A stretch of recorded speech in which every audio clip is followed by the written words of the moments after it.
It's Friday, March 21st. I'm Adam Walsh. This is The Signal. Today on the show, we are talking about role-playing, like Dungeons & Dragons. Why? Well, A, because it's fun. B, it might be a way to help people with mental health. I've got a full house all ready for this chat, and it's going to be an interesting one. Don't go anywhere.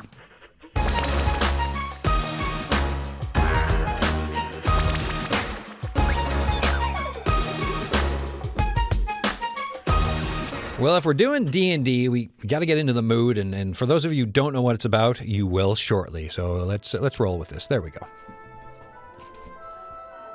Adam, after years of dedicated service to the Canadian Broadcasting Corporation, you finally decide to return to your former life of adventuring.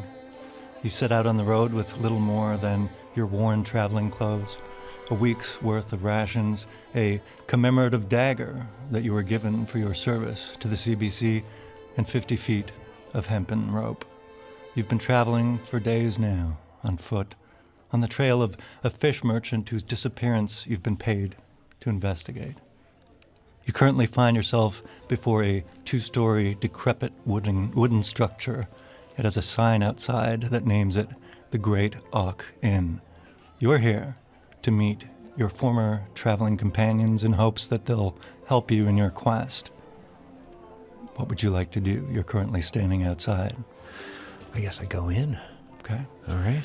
Put your hand up and push open the creaky wooden door, and are almost immediately wreathed in this thick, cloying pipe smoke, like mist coming through the narrows of a moderately sized port town.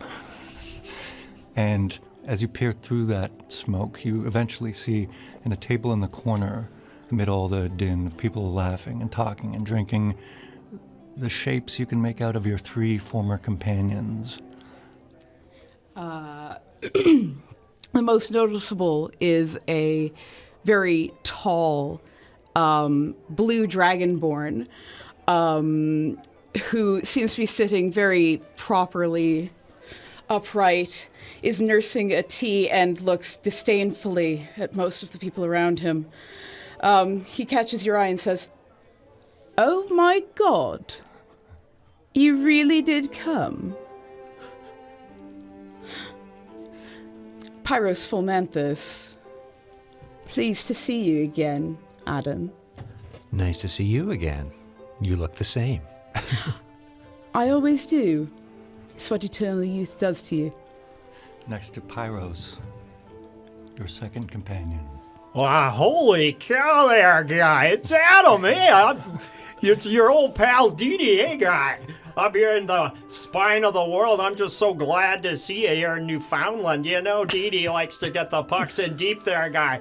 Get the puck to the front of the net, get some tips, take a hit and give a hit. You know Dee, guy, come on. Have a beer, guy. Been too long, Dee. Nice to see you again. And finally, your third companion.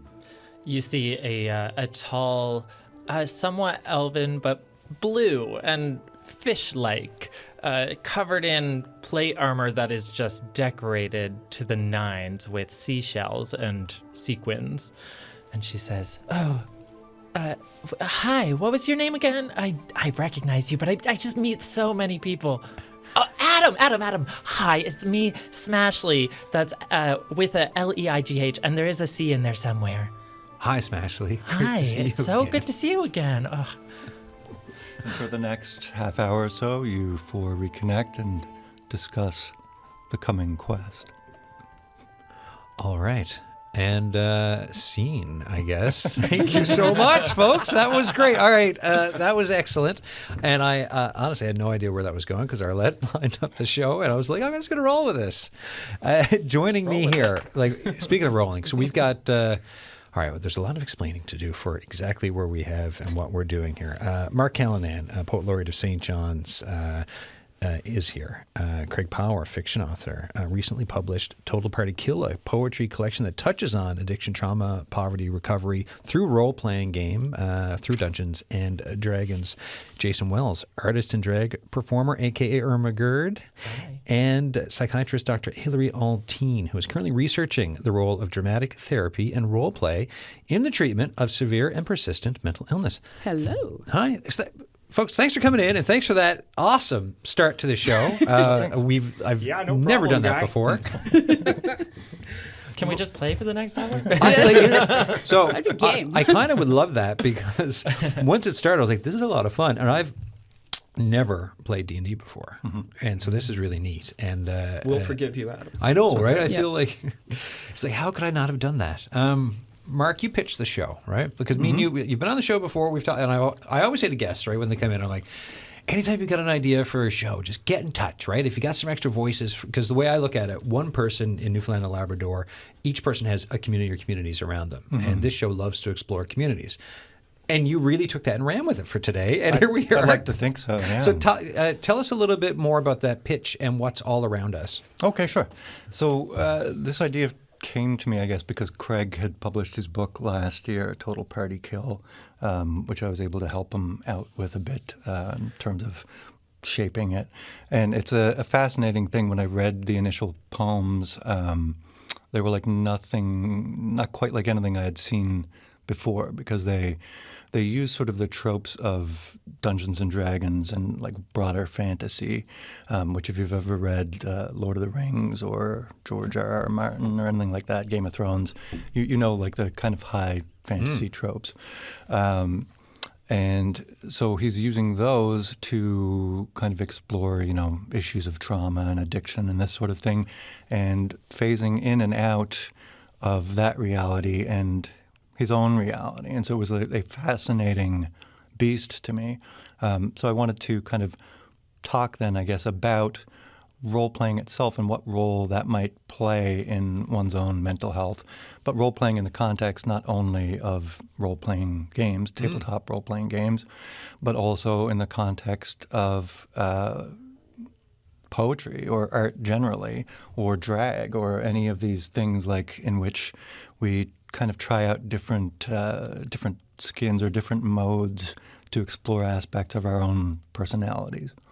Yes, excellent. And I will say, I love in Total Party Kill, it's so the fantasy type. So like you said, was Lord of the Rings or Dungeons and Dragons, or that area, but also the local some of the local bits of Newfoundland and St. John's that intersect with all of it. It really, because reading through the book, it really that stuff, and we'll talk about it, but it really spoke to me, right? Because I was like, this is fascinating and impactful. And we'll get into that book now shortly. For folks who don't know about Dungeons and Dragons, give us a little primer. So it really, I guess, grew out of what was initially like wargaming, which dates back to like probably the 1700s or something like that, and which is more about manipulating toy soldiers, really, that stand in for like regimental units or something, and recreating historical battles and this sort of thing. It's another kind of hobby focused more around that level, the level of the army or whatever. And modern role-playing games kind of adapted that into being more so about the individual, so that you're not playing a large mass of units, shall we say, but creating an individual character. So it's kind of like improv and kind of like acting, and in that you play with other people, it's a communal kind of improv, a communal narrative storytelling. So generally, there's different systems. D&D is only one of them. A lot of them use dice. Most of them use like a character sheet, so you would come up with a name for your character and all that, and you would assign them skills based on dice rolls, which might give you benefits in certain areas and hindrances in others. And the idea being that you then play this character as if they're a real living individual, and a kind of referee called, it's a dungeon master in D&D. Most games it's game master, there's other variations. They're kind of the lead storyteller who sets the scene for you, like I was trying to do earlier. That was great. Tells you what you see, what you hear, what you smell, everything. Yeah, I could see it and And smell then- the pipe smoke and everything. Yeah. I was in it. Good. Yeah. And so then the players respond to that, right? And then the DM or GM or whatever responds to what the players have fed back to them. So it's this endless kind of loop of just information feedback between you, and you're building a story together as you go along. And how long do these things go on for? Oh, they can go on for quite some time. Forever? Yeah. We have one campaign we've been playing for 5 years now, I think. 5 years. Yeah. Yes. Yeah. Yes, for 5 years. and there's no end in sight at all. So we'll see what happens. So Craig, when did you for D&D? When did you first get into it, and and then how does it go from that to the book and poetry? Adam, that's an excellent question.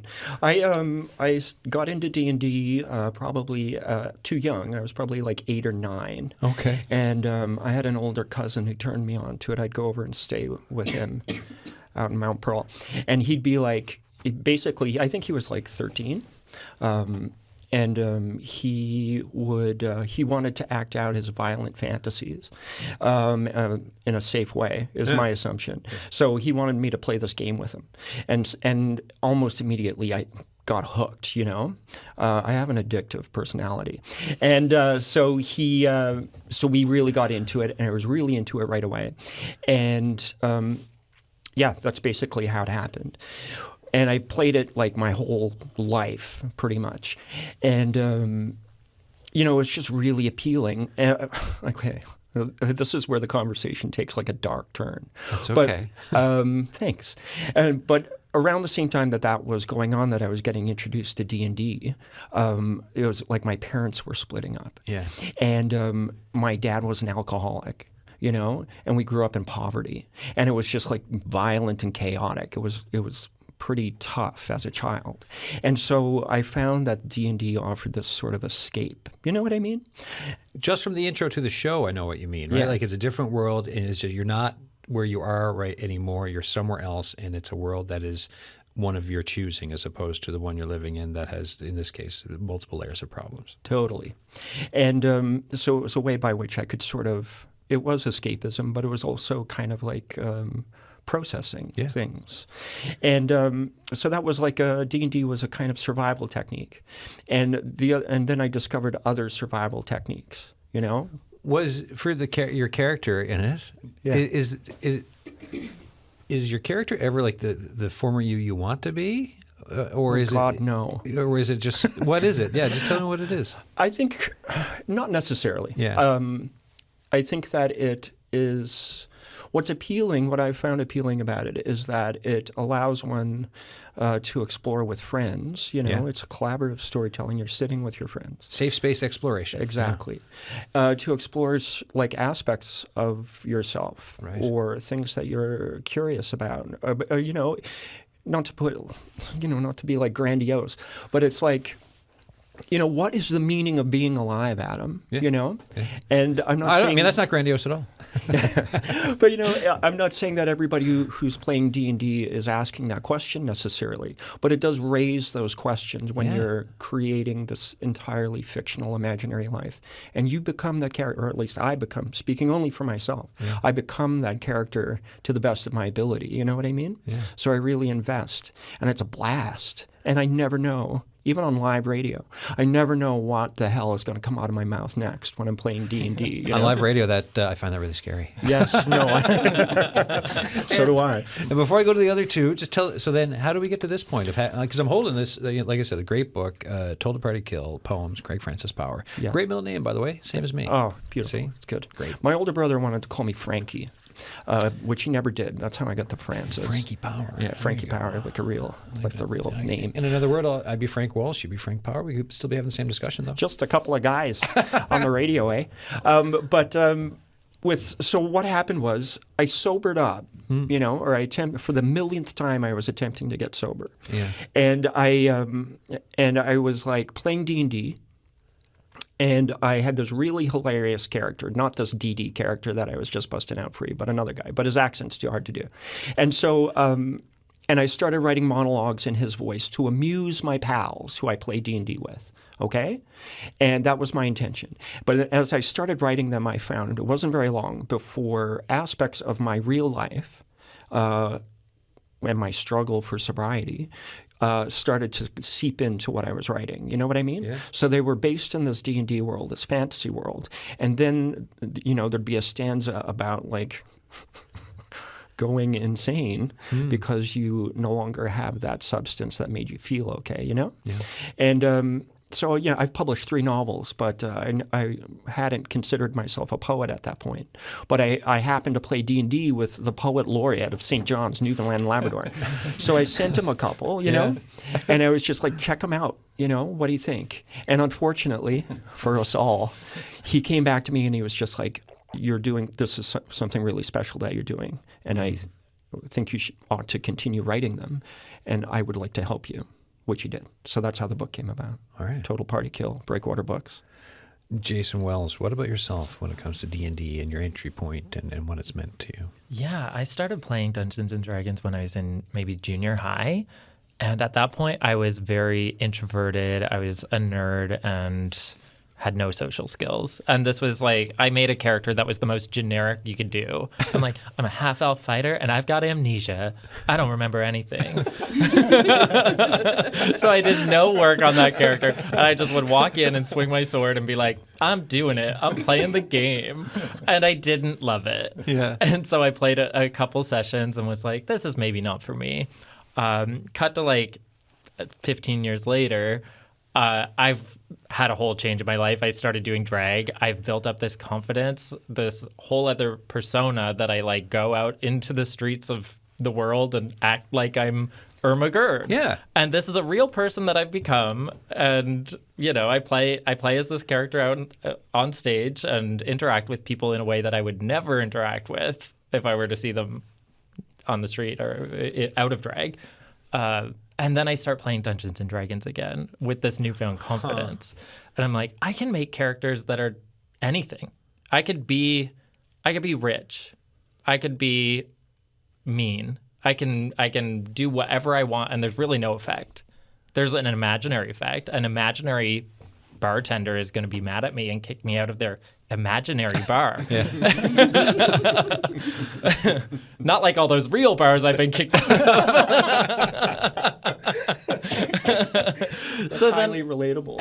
Highly relatable. So then, I have all these new characters that I've been playing with over the past maybe 2 years, that I'm just having so much fun making characters and being things that drag was a way for me to explore and kind of fake it till you make it. Yeah. So it helped me gain confidence when I had none. It helped me get social skills, and I think drag and D&D are kind of exactly the same for that reason. Yeah.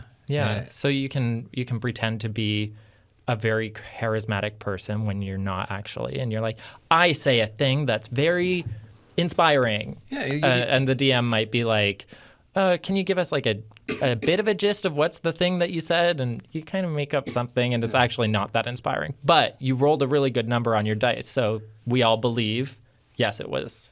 We believe in it, And that's kind of the narrative that you go along with.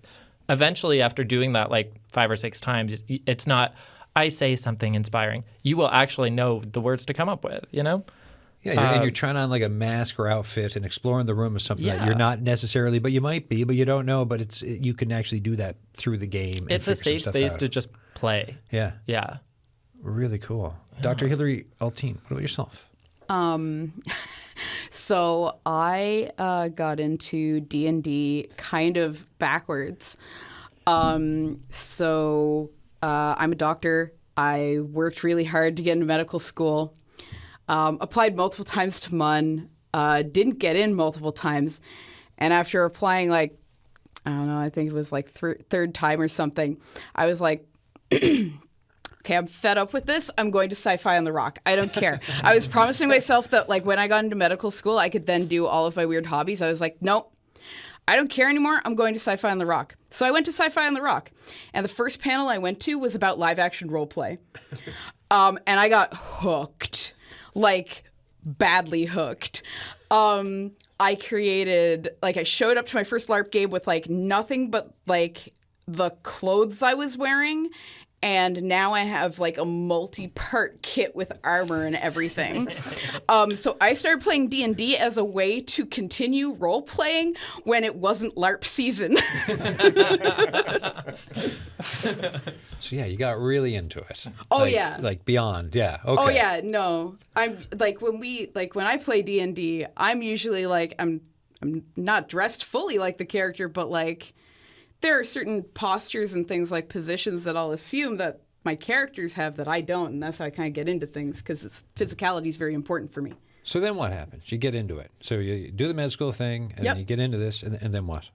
So from there, I kept playing D&D. I kept LARPing, and as I like got into things, I was like, wow, all of my friends and all the people around me are such different people when they are engaged in the role play. And there were so many people that had come up to me saying like, oh man, I made so many friends. I'd never think of being able to talk to people if I hadn't have done it as like my LARP character or as my D&D character. And I was like, okay, there's got to be research on this. There has to be research on this. So I decided to present something at Sci-Fi on the Rock because my background's in biology, so I'm used to doing research projects. And I was like, okay, I'm going to research all of the articles on the social benefits of doing D&D. And so I present that at Sci-Fi. And then I'm like, okay, cool. And then I present another one related to that the next year. And then I get told as part of my psychiatry residency, by the way, you have to do a project. I was like, okay, it's a research project. Ah, right. So I try to come up with some research project that's your standard psych research, like, looking into like medications and stuff. And I was like, hold on a second. I'm not actually interested in this. So what I did was instead, I researched every single article that I could find on D&D therapy. And I was like, cool, this is a thing. I'm presenting on this now. How many articles are there on it? So I found over like 100 articles. Cool. They date back to the 80s, back to when D&D like first got its traction. For my study, I looked at a total of 64 because I was trying to look at things that were like randomized control studies or case control studies, something that had like higher power than just like a description of like, oh, this person did this thing and it was like a low power, I'm describing a case. Because I was looking for actual evidence of like this working. And spoilers, it works. It works for certain mental illnesses, not all of them, obviously. But anxiety, depression, trauma, gender dysphoria. There's research looking at, socialization and autism, how to re-socialize children after the pandemic. Like, there were lots of different articles about how you could use role play, and not just like tabletop role play, but like video game role play even, for the purposes of tackling mental illness. And it's exactly as like other people have described. It's in LARP we call it bleed, where like part of you bleeds into the character, and that's called bleed in. Bleed out is when part of the character bleeds back into you when you go back to your like muggle job. And so the therapy focuses on that bleed in, bleed out principle of you tackle something in the D&D or you tackle something in like the fantasy world, and the skills that you build and learn in that world get translated back into your everyday life. Yeah. Yeah. Because sometimes I guess you feel in everyday life you may not feel you can try this stuff out or do it or be this or have this boost of whatever. But then when you do try it out, like we've been talking about in this safe space, right? And then to go out into like, with your muggle job and everything else, it's like, wait a minute, no, I can have more confidence, or I can be whatever, or funny or not, or... It's a great. It's interesting that like it's not, I guess, more recognized than it is in that. I mean, we've known sports psychology We know the power of visualization and, achieving a jump shot and that, like sports people, rehearse things in their heads and that and like run all these little simulations. And we know that works and helps actual real world performance. So yeah, it's one of those things that like the second you hear it, it's like, oh yeah, of course that makes total sense. That was just me just then. Yeah. I'm like, okay, that makes total sense. And then all of a sudden the sports thing, like, oh yeah, that's been around like my whole life in my head. Yeah. And yet this other, it has not. Mm-hmm. That's why I find that wild. Yeah. Anyone else on just what it's done for you, or just the what you perhaps already understood about the benefits of role play, D&D? Well, I think, like, for me, I guess it's been talked about. I just found that because when I started, I was really, like, socially awkward and stuff as well, know? And it sounds weird or whatever to say, but I mean, for years I worked as a server in restaurants, and for like 20 years, and it's weird, but I would find myself like, because that was a performance, being a server was having to. Well, you probably know, Adam. You have to talk to people. Every day is a performance, right? Yeah. Like, so you do, and I don't mean that like I'm faking something, but there's me. There's a performance, and then there's me here in this seat, and they're slightly different, right? Yeah. And so I get that. Yeah. And as it relates to being a server, yes, completely. So I'd find because of the way that I could be free in D&D, I've just found that it allowed me to be free in my place of work, And as a result, like as a performer, when I'm like doing readings, like Mark hosted a reading at City Hall last night, and it's like I'm kind of like a normal person. But then when I get on stage, it's like I really turn it on. And it's the same like in the D&D environment. Like we come into the D&D room or online or whatever, and it's like a little switch goes, and it's just like, okay, it's magic time. Let's do this. You know what I mean? Yeah. It's happening right now, in fact, Adam.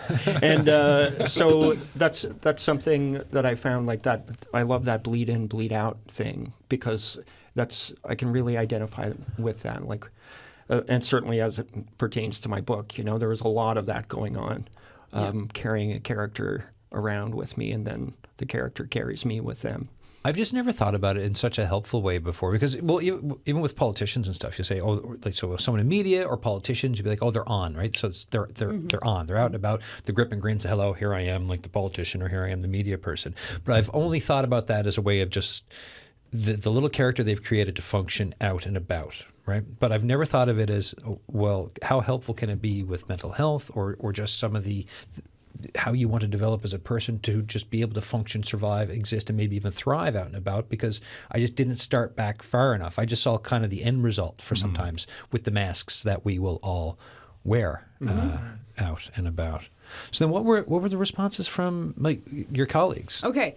So so I did this huge survey, right? I had like 208 people in Newfoundland and Labrador, like from across, well, probably greater St. John's area, but I didn't ask for like location data, answer my survey. And in presenting things, there was an overwhelming support for like, yes, we would like to have role play therapy. And when my colleagues started hearing about it, they were like, oh, well, there is support for this, because technically, like role play therapy and drama therapy, which is it's a sub-branch of, is based in like Freudian psychodynamic psychotherapy, where you do deep dives into a person's characterization. So like the research was there, and the way that my colleagues sort of responded was like, yeah, but like, did you have too focused a group? Were you looking at like, because I put up stuff, and I'll be honest, I put up like my posters and things in places that I knew that geeky people would be, so I would have some answers, because I need to pass, and I need at least 10 people to answer my survey to pass my program. So, but I did mass call outs to like MUN and CNA and things like that. And so my colleagues were like, oh, well, did you get too many people that were just focused in that? And I said, well, no, actually. The vast majority of people did identify as like students and stuff, but they weren't gamers necessarily. These were just people who were looking at what I was talking about and going, oh, yeah, that might work. I think that'd be helpful for myself or my child or people that I know. There were some people who were more skeptical of it. Those people tended to be older and interestingly enough, the profession of mental health themselves. Okay. But by and large, people seem to be very interested in this. My colleagues were like, oh, well, was it just because you also offered like a prize kind of thing? Because I was like, oh, you can win tickets to sci-fi. I said, well, no, I only had 40 people respond to that. Everybody was more interested in the survey than actually winning something. And I thought that was very telling. Yeah. Yeah. So where does stuff go now with your research? So, I mean, my ultimate goal is, so I'm looking at getting into starting my own practice and things. I've encountered a few hurdles just because of like life circumstances and whatnot. But my goal is to actually start up a role play therapy like program. Cool. Like whether I'm offering it myself and I have to hire people myself to do it and I'm operating it out of my clinic, fine. If I get government backing to do it, awesome. If I have to like pull on my like LARP friends and go, hey, do you want to run a program like once, like, maybe for 2 weeks for kids in the summer to do like some therapy, there'd probably be pretty good response to it. You need to be well trained, obviously, but like I'm going to try and offer it as best as I can because I've had so many people say that it would be beneficial. What do you folks think about that? I think that's a great idea. I think we as humans kind of forget the lessons of childhood about play and how much it is intertwined with education. We learn when we're having fun, when we're engaged. Mm-hmm. And so to make learning fun, even, and that I'm not just talking broader educational learning, but learning about yourself and your way in the world and how to exist in late stage capitalism. Jason, what about yourself? When we talk about that bleed in, bleed out bit, and you talked about who you were and how you were younger, and then D&D, you're like, not for me at the time. And you get into drag performing, Ermagerd. Where's Ermagerd and where's Jason? And do you ever think much about it? Or Yeah, I think at this point in my life, the two are basically the same. Like people will call me Irma when I'm looking like this, or not really, vice versa. But I think I've taken a lot of those skills. So I've bled out a lot from Irma and taken comedy and social skills and I don't know, confidence. So I will just kind of draw on. I have this like fountain that I can tap into of whatever I want. I can say whatever I want to anybody without really worrying about it. Whereas an older version of me would just be riddled with anxiety. And I think, I was just thinking while you were talking about how you use this mask to. Like my character is going to be like, what am I going to say to you in this moment, in this role play moment? But also I'm actually like Jason is talking to you, Hilary, and we're forming these like social bonds by using the characters as like, I don't know, a little bridge. A conduit. Yes, a conduit. So, and that's that's actually like where some of the socialization like research is coming from. It's because D&D and roleplay games have like a structured system to it, and because you are, there's specific ways you engage. If you have difficulty socializing, well, you have the conduct at the table to facilitate how you engage with the other people, and then that just builds the skills over time. Drag is very much the same because like I used to do these open stage shows, so I would go and I would do a couple numbers and we'd watch Drag Race on a projection screen, and people would show up and they'd be sitting by themselves in a corner and I'd be like, hey, what's your name? And just during a break. The next week they'd show up, maybe they brought a friend, or maybe they'd just dress a little flashier. A couple weeks later, they're showing up in drag. Awesome. And they're like, I just wanted to try it because it looks fun. And I'm like, okay, what's your drag name? And they're like, oh, I haven't really thought of that yet. And I'm like, okay, let's sit down and come up with one right now. And then I will introduce them to everybody in the room as, this is Peppermint Chandelier Devore. Dude, I am. And they'll just kind of be like, yeah. Do you know what? Yeah, I am. That's me. Call me Chandelier. I love it. And then they kind of they step into this character, and you can just, I watched so many people. This was a couple of years ago at what was Treble Lounge, and people would just try on drag as, an experiment. And now they're all over the city. We have a drag infestation at this point. Call the exterminator. You talk about drag, and I'm like, yeah, no, that was the experience with LARP for me. Exactly. Right? So it's just remembering that as an adult, you're allowed to play. Yeah. Yeah. Yeah. It's I don't know. It's once you get to a certain point, there's this societal expectation that you stop having fun and you just start paying taxes. And I'm like... But you're allowed to sit at home and watch Netflix as much as you want. Yeah.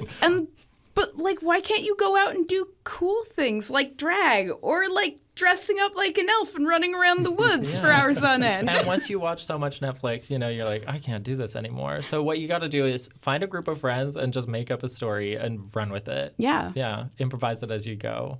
Mm-hmm. I think that's the fun part of D&D is also you never know where it's going to turn.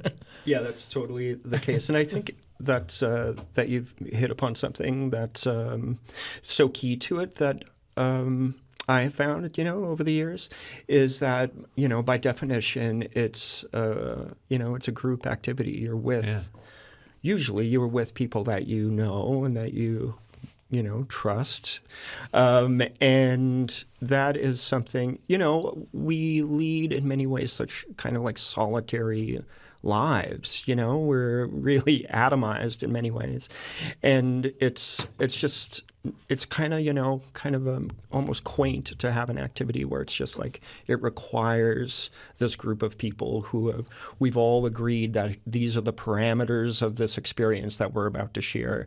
And other than that, we don't really know where it's going to go. You know what I mean? Mm-hmm. So it takes trusting in others, and it takes that safe environment, and it takes, in some ways it takes this full spectrum of human emotion, the aggression that comes with playing a game of this sort, and healthy aggression, so it's all kind of there. And it sort of sneaks in that you're exploring this as a group, You're not, at least in my experience, I'm not consciously thinking as my barbarian Didi is talking to somebody in a pub while he's bombed. I'm not thinking to myself, yes. Me and my friends are exploring trauma and addiction. You know what I mean? But it's that's in the ether. Yeah. It really is.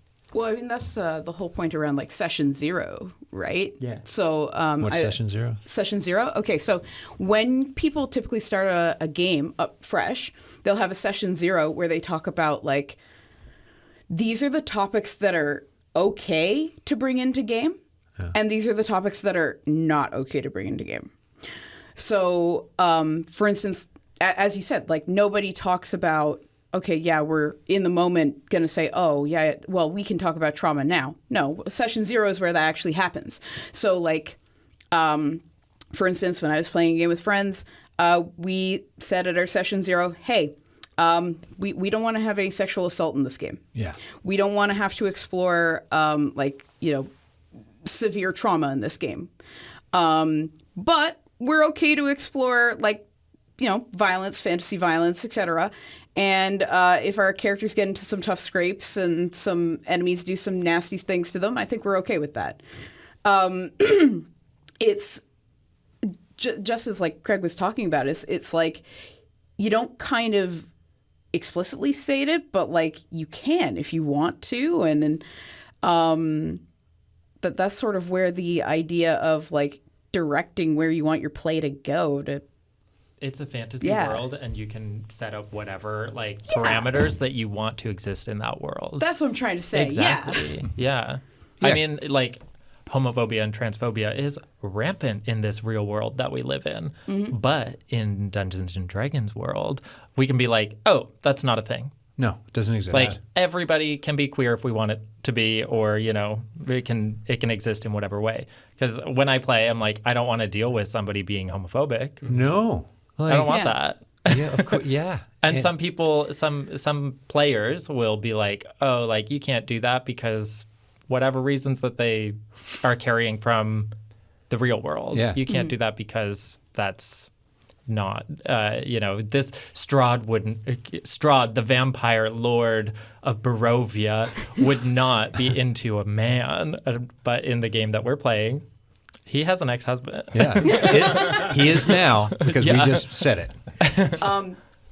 As an aside, there's a very, very good gender bent version of it called She is the Ancient. It is excellent. Highly look into recommend. Yeah. So this touches on. There's a lot going on in the world, right? just a bit. From everything we've already talked about, right? Trauma, healing, friendships, community. But in this time we're in with everything that's going on, whether it's south of the border, the Middle East, Ukraine, uncertainty, questions around democracy, climate change. I could go on. How important with like this type of escape to have this now for you folks? Do you to block out the real world? Right, because you just touched on it partially. Do you is that there for you? It's like, hey, time out. I'm entering this world that we made, and this is actually helpful because there's a fire hose of information all the time being. Or is that just me, Adam Walsh, talking about my own personal experience because I feel it too. Definitely, it's like a good part of it is I don't want to deal with that right now, so I'm going to make a world where I don't have to deal with that. Like we're playing in this land ruled by a vampire. We're like, what if we just restructured the government? And that's kind of what we're doing in the game that I've been playing. Is like just working towards democracy and making Strahd just be a better guy. We're like, hey, you're being kind of creepy towards the mayor down there. And she doesn't really like the way that you're, magically charming her into being in love with you. Kind of weird, dude. What if you actually just asked her what she likes? And this is a scenario that we've spent like hours role playing. That's amazing. I also don't know what it says about the world, because it's like the fact that this is the scenario in role play. And I'm like, yes, go on. I want to hear more about this. Mark, what about yourself? Well, there is certainly an element of escapism for me in that. And I play often twice weekly, once with Craig and my other pals. And I also run a campaign for my kids, or the three of them who still live at home. But there's also like I know it has helped me along the way too, because there has been a certain amount of that bleed where I'm not always the most assertive of individuals. I never have been. I shy away from conflict even when doing so makes things worse on me. But I've learned there's a character in particular of mine that I kind of, when I'm in a situation where I have to be more assertive and sort of put my foot down about something, I can kind of channel them and go, well, what would Jerem do? And I mean, it doesn't come out as he would do it, but it reminds me that there is a little piece, at least inside myself, of this other potential that maybe I haven't fully investigated until now, and that if it's nurtured, then I can actually change the way that I am and learn to be more assertive in the world.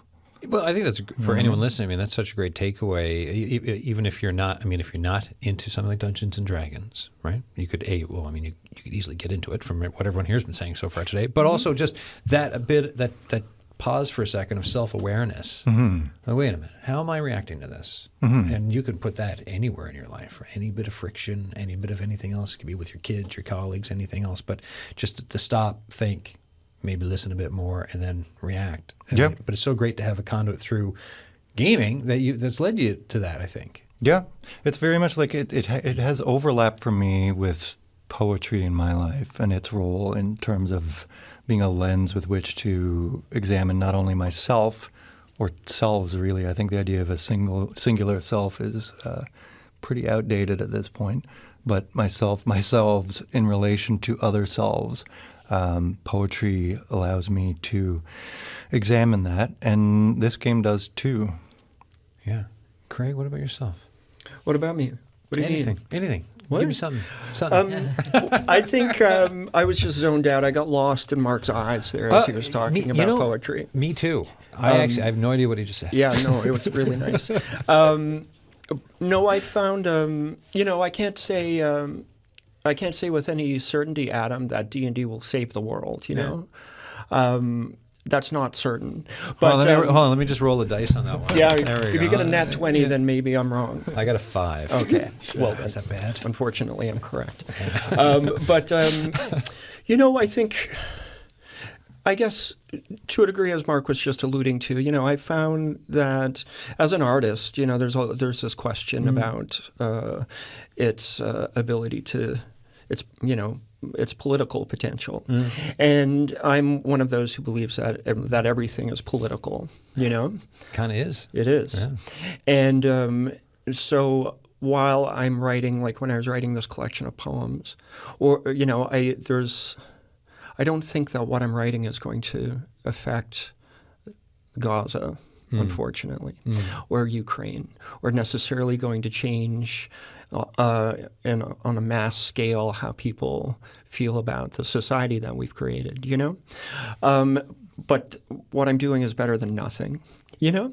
And I think that if something, to bring it back to my recovery, a big thing that I learned, and this may be cold comfort for people out there in the world, but something that I learned is that my recovery, facing life, and that means in the micro and the macro. For me, it's like I have to take things just a little bit at a time. It's just one day at a time. That's the message I had to get beaten into my head through my 12-step program. And that way, then as an artist and then as a practitioner of Dungeons and Dragons, I can look at it as not being this frivolous sort of escapist thing that I'm doing necessarily, but rather as a thing that is a part of helping myself and others look at the world in a different way that has potential to spread. You know what I mean? I do know what you mean. So, that might be overblown way of talking about D&D, but I think that just based even merely on this conversation that we're having this afternoon about its benefits and what it does for us and our community, that's not an impossible I don't notion. think, and to go back to what Mark was saying earlier about sports, I don't think it is overblown to talk this way about it. It's just that folks haven't always been talking about it this way. If we grew up in a world where D&D was the focus for such a longer time and part of every, from metaphors to the way we talk of everything, right? Well, that's an easy layup. We got a hat trick there or whatever. We're going to drop the gloves. It could be a completely different universe. I mean, you could have a role-playing universe where this is completely different, and D&D is the subject matter that gets talked about all the time and everyone completely understands and how it can be helpful, like we do with sports. Yeah. Right. And I think in that regard, sort of I have a daughter who's at home listening. Hi, Audrey. Hi, Audrey. And or I hope she is. And we've played. She hasn't quite taken to it the way that I did when I was her age yet, but I'm working on her. But I found that and there are games designed out there now for children to play with their DM parent or whatever. But what I found is that it's a way to model conflict resolution that is better than, if I can use those terms, what I think mainstream culture offers her. Yeah. I think. Maybe I'll defer to the doctor. There's scientific evidence that suggests yes. We need a doctor on hand for all these shows. So this is fantastic. Great point. Is this true? We've got someone for this. So scientific evidence for it to be true. Yeah. So yes, there's scientific evidence that suggests that being able to use drama therapy, role play therapy, can model conflict resolution and conflict exploration for people who struggle with it in a safe and controlled environment that leads to more confidence when applied to real-world situations. it's like civil discourse stuff, right? Like even though what might be happening in the game is it can be completely not civil, right? You're killing each other. You've got these guidelines set up, but you're all working together in a way of like from friendship from the game, and it does remind me in a way of training for civil discourse, or at least promoting it, which outside of it can be really helpful. Yeah, there's kind of like two like ways that you'll be playing. So you're either really role playing or you're in combat. Yeah. And Craig, you just said something about like taking everything one day at a time and remembering to slow things down. And I think when we're in combat, is like we think role play is like the answer, but there's also something to every turn is in game 6 seconds. But I'm thinking about it, and in real life that might take, I don't know, 3 minutes. So I'm really stretching out this one little parcel of time to be like, what am I going to do, and what are the repercussions of that? Yeah. So whether that's like, you know, if I let this monster get away, it might kill the townsperson, or, you know, you just think about every possible, what's going to happen if I attack, if I don't attack, if I attack this guy, and that carries over into real life where you're like, I'm just going to be a little more considerate just because I programmed my brain to be like, okay, I have to think about all the branching possibilities of my actions. That's a really good point. Right? 100% agree. I'm someone who has a tendency to shoot my mouth off. You just can't shut me up sometimes. That holds true, like in my experience. Like, you know, where it's just like, just think, Craig, just be quiet here for a second and think about what you're sometimes doing. those 6 seconds just go by and you're like, I really should have thought about that before I did it. I made that mistake again. Good. Yeah. But it's such a great bit of advice, or the end result there is for in a world where so many people react knee-jerk on social media and with all the feelings, maybe with zero thought, or sometimes then you've got the bad actors and bots thrown in on top of it. But to have you folks talk about, hey, no, it's taught me to wait a beat. That's, I think, a great takeaway for folks from this today. And even if you're not, like I said, even if you're not playing, I mean, that sounds really helpful to me. Right? Wait a beat. It's the basis of actually DBT therapy. See, there we go again. Dr. Alteen, I need you here every day for this. We say something like, actually, there's basis for this. Yes. Actually, here's science behind it and why. Or I could just record you for, actually, there's science behind it. I'll just play that every so often. Just have it like, you know how you can get the buttons, like the easy buttons that they have at Staples, but you can program them? Just do that. There you go. Science. Yes, that would be very helpful. There's only like 2 minutes left. Final thoughts for this? I know.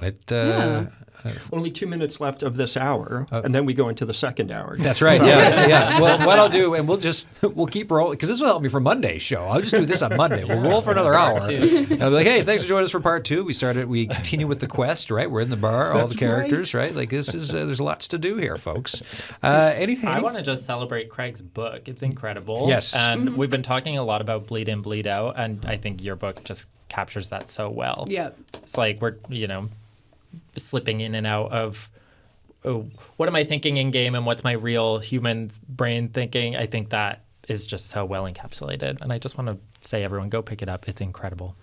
I just got lost in Jason's eyes just then as he was talking about that too. These that was are really great nice. guests for getting lost in eyes.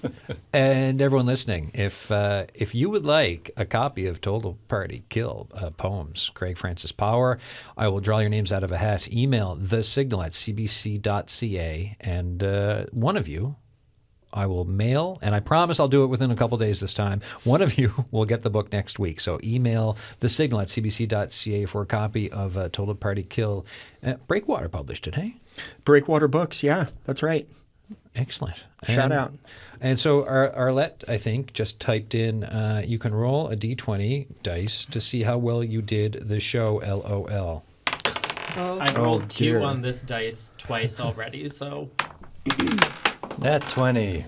I thought it was Mark. nat 20. I got a 10. I got a 16. What'd you get? 9. I got a 3. Is Nat that 20 bad? though. Yeah, that's 3 is 20. not. 3 is not. What's your great. modifier? Not good. Not good. Nice. All right, Mark Callanan, Jason Wells, Craig Power, Dr. Hilary Alteen, thank you for this discussion today so you. much. Thank you. Thank you. All right, folks, thoughts on the show at the signal at cbc.ca. You can call the signal line and leave a message 709-576-5260. Actually, on Monday, coming up, what are your hopes for the economy and your personal finances under the next federal government? Senior Wealth Advisor Larry Short will be my guest, and we'll talk about that on Monday. Until then, thanks for listening, folks.